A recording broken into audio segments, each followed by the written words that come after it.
I normally start by asking if you have like a specific thing that you believe in, like a strong conviction, like a claim that you could make. Like, so it could be like, I believe in God, or I believe in aliens, or I believe the Democratic Party is the best party or something, or I believe that people should be vegan. It can be anything.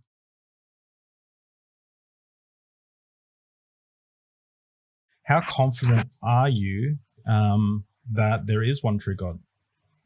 From zero to 100, like 100 being the most confident you can be, and 0 being like not confident at all.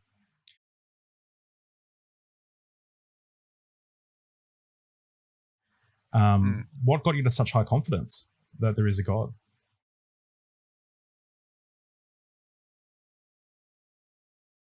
I'm not saying this is the case, and it isn't the case. I don't. No one has all the answers, obviously. But if you could like hypothetically pretend that someone could come up to you and explain the arguments, like the complexity of life, without the need for a God, would that shake your confidence at all in the God claim?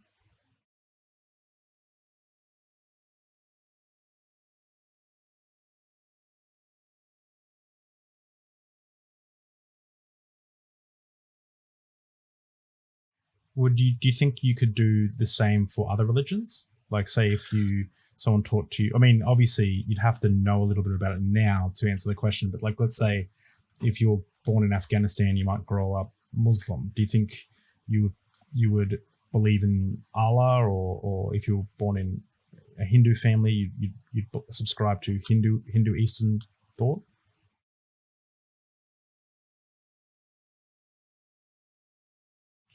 I'm wondering if there's any way we can determine if like religion A is true or religion B is true. Is there any like mechanism that we can use to test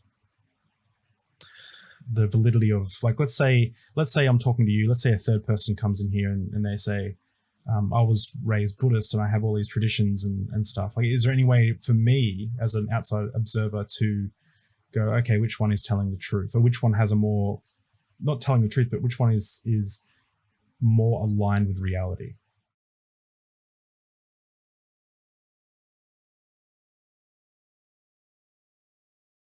Because you were saying that it's mainly about faith and stuff, but what happens if someone like they're brought up a certain way and so they lean towards Eastern philosophy, or what happens if someone's brought up a certain way and they lean towards Christianity, just for whatever culture they're in?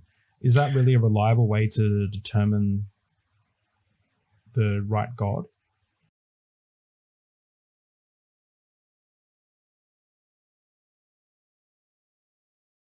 My journey is essentially I got extremely involved in church, but then when I went to investigate my beliefs and like what I believed and why, I discovered that I didn't have good reasons to believe. And so for me, I had to be intellectually honest and say, okay, well, I don't have good reasons. And so that leads me to say, because I don't have good reasons, I can't then say, even though I had all these internal feelings and I had this faith, I could no longer say that I believed in God, because because I determined that rationalism and was the most consistently reliable way to determine what was true or not. And I knew a lot of Christians who would lie or lie to themselves or deny evidence or misrepresent data. And for me, I found that was dishonest, intellectually dishonest.